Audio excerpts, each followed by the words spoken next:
Nouns and noun groups, or noun phrases as they're sometimes called, are incredibly important, particularly for writing.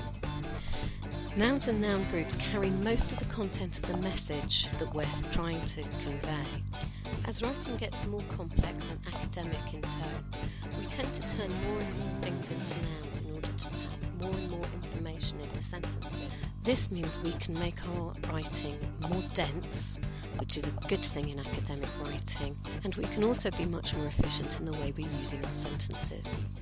So, let's take a look at how noun groups are combined. We'll start off with a noun, frog.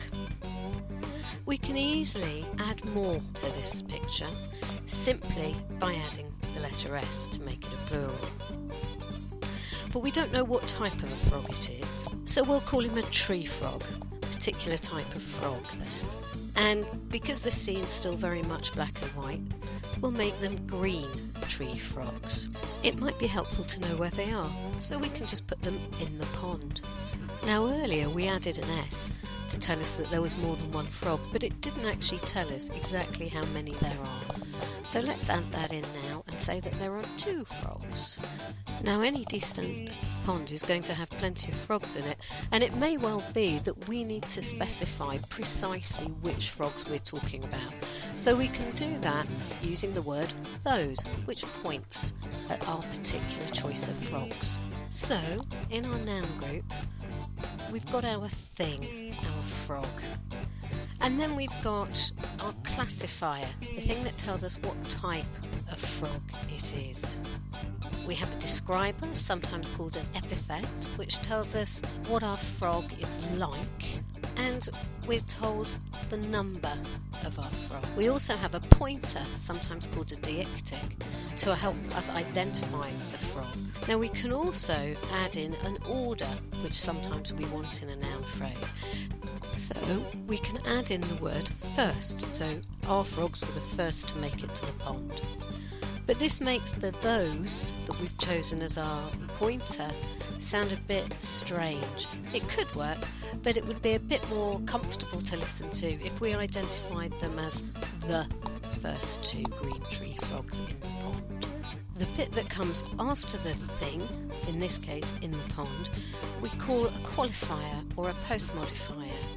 To help us when we're talking about these things, we can group the first 3 elements, pointer, order and number, into one group, which we call determiners, because they determine the thing that's being talked about. The pointer always has to come first, that just seems logical. But the order and the number can be changed around depending on the context. So you could say the 2 first tree frogs. That might sound a little bit odd, but in other contexts it will work a bit better. We can also group together the describers and classifiers, and we call them modifiers because they affect or modify the nature of the thing that we're talking about.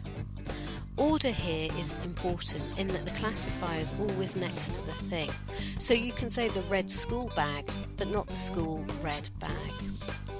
When we have a chain of describers, the more fixed the quality is, the nearer the thing it needs to be.